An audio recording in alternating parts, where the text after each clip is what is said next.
Bonjour à tous et bienvenue dans ce nouveau zoom sur AlloPSA. Aujourd'hui, on va voir ensemble comment réaliser des rapports et des tableaux de bord. Pour accéder aux rapports, on a simplement besoin de regarder sur le menu latéral, onglet rapports. Ensuite, on aura nos rapports à nous, les sources de données, la composition des rapports, notamment en format PDF, et ensuite les rapports mis à disposition directement via AlloPSA. On va désormais regarder les différentes possibilités offertes par les rapports, notamment en termes d'entité, ce qui est proposé par AlloPSA. On va regarder dans les data sources, juste ici, pour regarder un petit peu les sources de données. Donc on peut voir qu'on a des projets, des tâches de projet, tout ce qui est ticket, encore une fois les projets, et ensuite on voit un système de builder ou alors sous format SQL. On a la possibilité donc de passer sur Builder pour voir les entités proposées et vous pouvez voir que du coup on aura tout un système aussi pour ce qui est facture, action et donc le temps proposé sur les actions en question. On va prendre l'exemple de ticket pour essayer de voir un petit peu ce qui nous est proposé ensuite.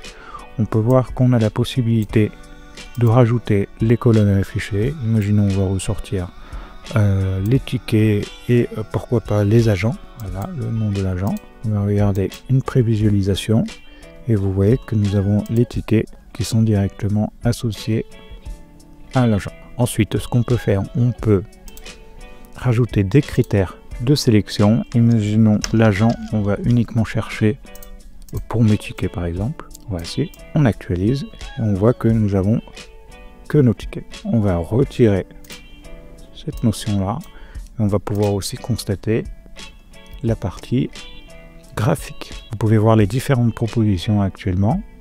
On peut partir sur un graphique de ce style là.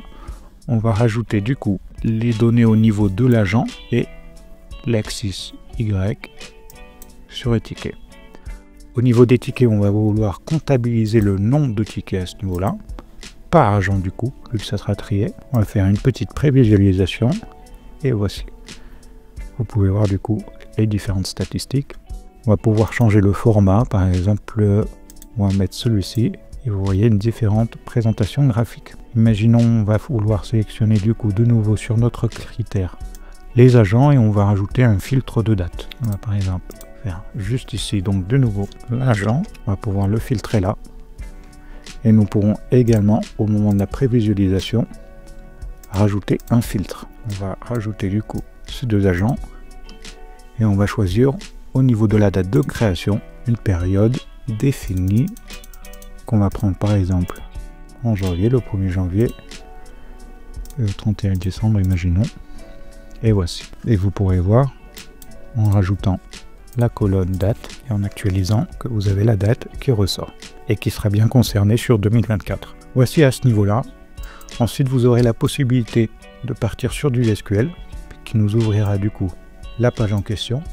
Et vous pouvez également voir que du coup, vu que nous avons utilisé le builder, il y a la traduction sous format SQL qu'on peut ensuite du coup manager comme on souhaite. Qui dit SQL dit schéma de données.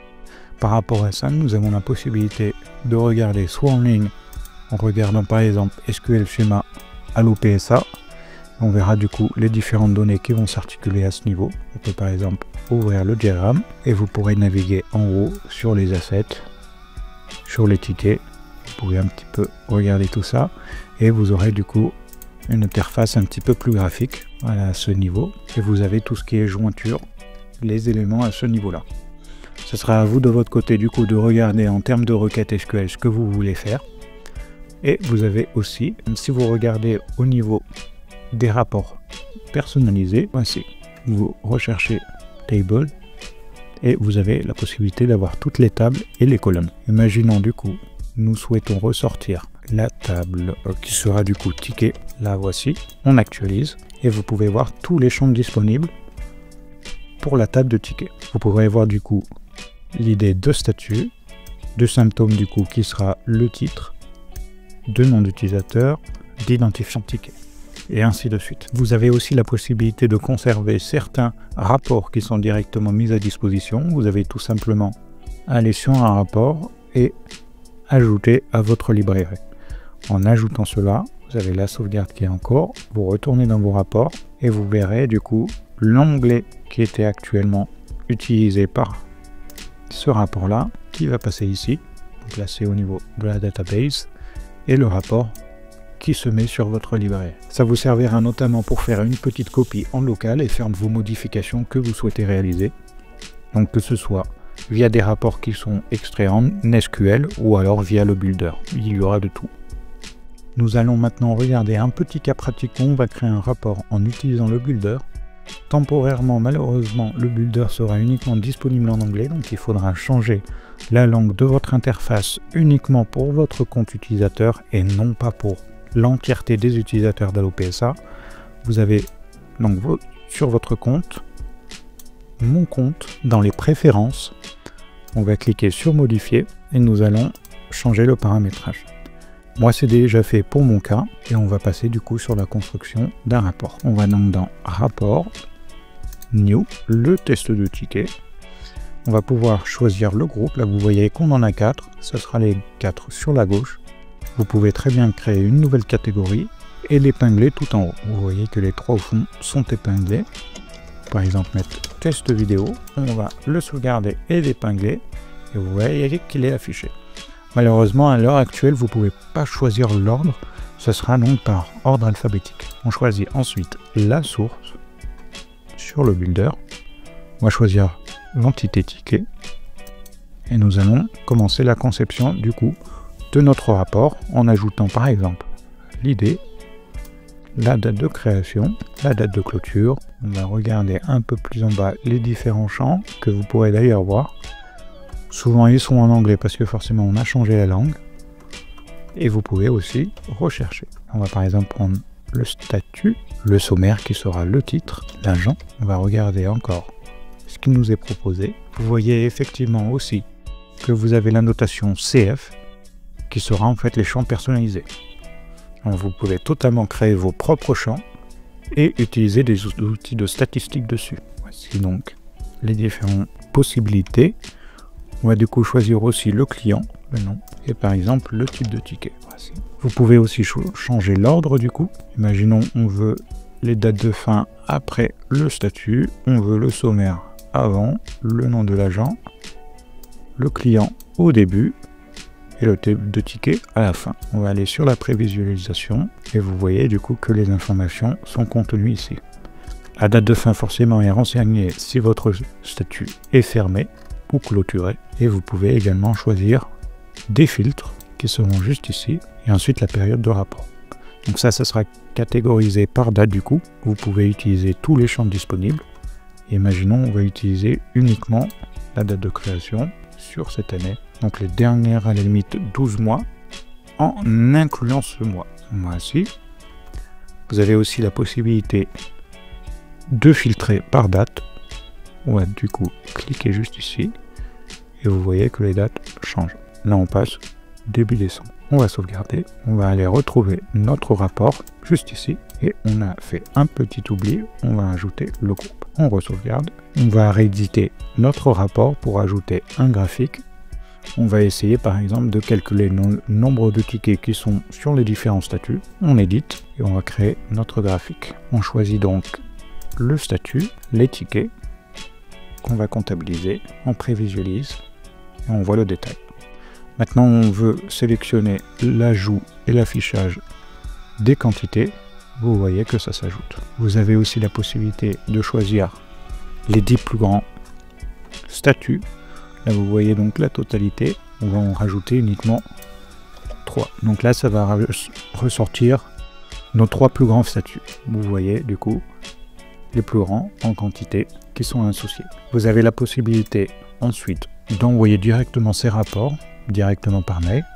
Vous choisissez du coup si on inclut par exemple le fichier CSV plus Excel, uniquement le fichier CSV, et vous du coup vous envoyez par mail à votre adresse mail, vous choisissez qui en copie et vous choisissez le rythme d'envoi. Donc vous choisissez la date, quel type, et quand ça va débuter, et la période, si c'est par semaine, mois ou autre.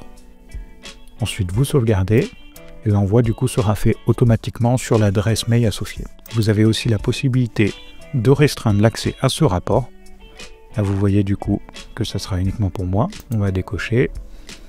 Ou alors au niveau de l'utilisateur. Et vous avez la possibilité de publier le rapport donc directement vers l'extérieur. Ça veut dire quoi? Ça veut dire qu'une personne vers l'extérieur, même si elle est déconnectée, à partir du moment où elle a accès au chemin de ce rapport, alors elle a la possibilité de le vérifier, de le regarder, etc. On n'aura pas la possibilité par contre de modifier les données qui sont affichées. Par contre, ça va transgresser tout ce qui est permission. Donc à faire attention sur cette rubrique-là si vous avez des données sensibles à faire paraître. Ensuite, on peut effectivement modifier l'apparence. Ce sera notamment au niveau du PDF pour l'export. Vous le choisissez ou alors vous le customisez avec du HTML. Voici au niveau du rapport. On va maintenant regarder au niveau des dashboards comment les créer. Donc on va passer dans la configuration directement. On va aller sur les rapports et vous avez l'onglet dashboard. On va donc passer directement là. On va en créer un, juste dashboard. Vous aurez la possibilité de sélectionner votre date, soit elle dépendra du rapport, ou alors vous aurez la possibilité de la rendre visible et de pouvoir l'éditer. Donc on va proposer directement par défaut que ce soit les 12 derniers mois en incluant le mois en cours. On rend ça éditable, on va le valider dans un premier temps et on va aller regarder au niveau des accès. Vous verrez que vous aurez la possibilité de rajouter des restrictions que vous voyez juste ici, que ce soit utilisateur, site client, organisation, département, etc. On va le rendre disponible du coup pour tout le monde et on aura aussi la possibilité de rendre directement le dashboard public à tout le monde. Donc c'est-à-dire par contre attention à ce niveau-là que vous pouvez par exemple rendre visible par tous les utilisateurs, mais si vous venez à le publier, ça va transgresser du coup ces permissions-là. Donc c'est une case plutôt sensible, faire attention à ce niveau. Ensuite on va passer sur la partie layout et on va avoir la possibilité de rajouter notre graphique et nos différents rapports. On va rajouter du coup le graphique. On va regarder au niveau des types de présentation disponibles. On va rajouter la partie graphique. On va aller chercher notre rapport juste ici. Voici du coup le graphique en question. On va rajouter maintenant par exemple le menu et on va choisir le menu en question juste là. Vous voyez du coup les différents menus. C'est plutôt simple, ce sera en fait tout ce qui est présent sur la gauche. Voilà.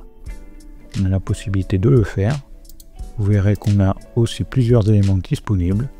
Les articles, l'activité, etc.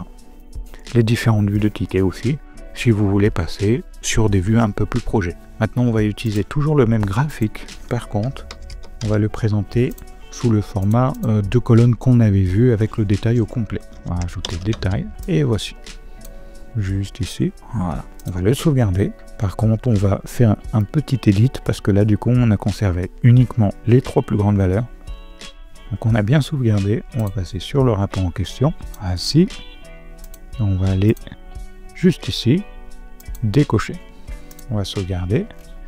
Vous verrez que tout revient en place. Maintenant, ce dashboard-là, on va vouloir le rendre accessible sur le menu. On va juste rajouter la hauteur au niveau du graphique et du tableau. On sauvegarde ça, on n'oublie pas le menu, voilà, et on va le mettre par exemple en page d'accueil pour ce compte. Dans les préférences, juste ici, voilà, on le sauvegarde, c'est bien pris, et on va passer sur notre présentation. Et vous pouvez voir que du coup, c'est juste là, et vu qu'on a rendu les filtres, vous pourrez changer la période. Du coup, ça va changer la période de tous les différents rapports juste là. Donc imaginons, on va prendre les 6 derniers mois, ça n'a pas trop évolué. Et imaginons les 3 derniers mois, vous voyez que voilà, il y a plutôt une évolution conséquente. Donc ça vous permettra de donner une visibilité à vos agents ou alors avoir une meilleure supervision à ce niveau. Vous pouvez également créer des dashboards et des rapports pour les clients à mise à disposition sur leur portail par exemple, pour avoir une vue globale de toutes leurs demandes en plus du format ticket standard. Donc voici au niveau du dashboard. Vous savez maintenant tout sur les rapports sous Allo PSA. Petit rappel, n'hésitez pas à nous contacter pour toute question ou problème à cette adresse qui s'affiche à l'écran, support.whatsoft.com. N'oubliez pas de vous abonner à notre chaîne pour de prochaines vidéos et à très vite.